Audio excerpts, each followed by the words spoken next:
My beloved masters, indeed, my beloved students, and indeed that which is termed my beautiful guest, I welcome you to a season nigh nearly forgotten in your law, to even understand the reason why there is such a thing as Christ and Mass and high holidays.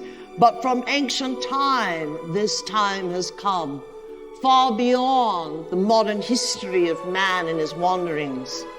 We are here to celebrate with the ancients of the past and indeed of the future, entities of renown, a pivotal port in the seasons of the sun, the solar sun, the processional sun, and the sun inside of us all.